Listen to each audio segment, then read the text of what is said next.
Just take you with me today in the kitchen. Rather than doing a house tour, I just thought it would be easier.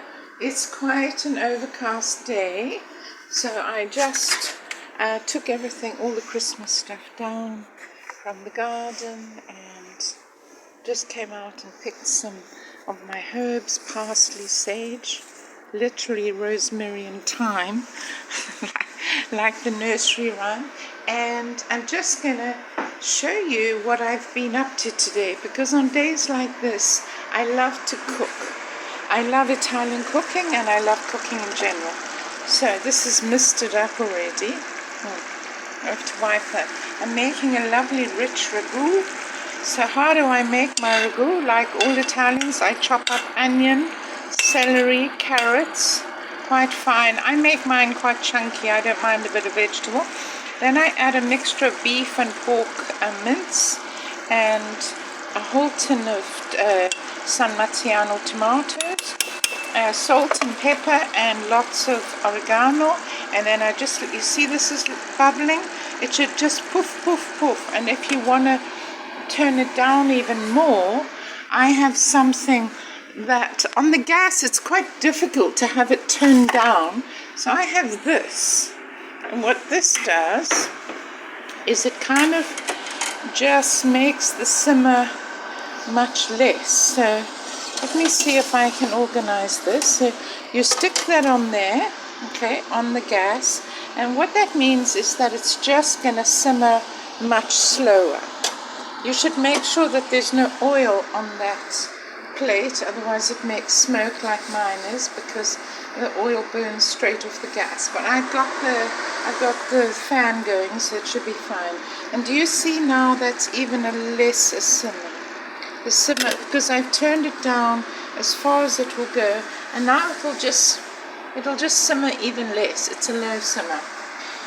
What else have I been doing today? Well, I have got some pecorino and I made a lovely pizza. So yes, from scratch. So I've already put it in the oven. I just realized after I put it in the oven that I should show you how I made it. But anyway, so I've evened out the dough. Once it's leavened, made lovely holes in it. I've put some tomato on here, and then I've put the mozzarella, some lovely coppa, which is sort of a kind of Italian,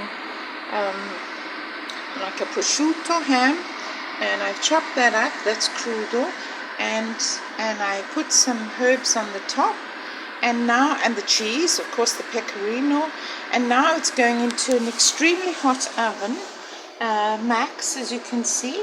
It's an electric oven. And you need a proper pizza pan like this. I've tried to make it in other trays. It wasn't good. So recently I got this one and it's perfect for two. And that goes into a very hot oven. And in 15 minutes it'll be out.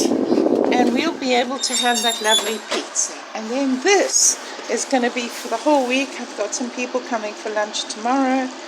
And you can literally freeze it if you want to, if you can't use it all up, or you can use it over the week. And I've got some lovely pasta. I've got these gorgeous pasta shapes. Aren't they gorgeous? These are farfalle, and they're made with natural flavors, sage and beetroot. And do you see how beautiful they are, the bows? So yeah, I had some various different ones. I gave everyone these for Christmas because I just thought they were stunning. Aren't they gorgeous? And they, I think 8 minutes you cook them down, and they're nice and al dente. And yeah, so we're in January, and yes, and that's the time. I'm just having this lovely cooking day at home in my kitchen here in Italy, watching some podcasts and listening to some music. And so see you on the next one from Amanda here in Italy.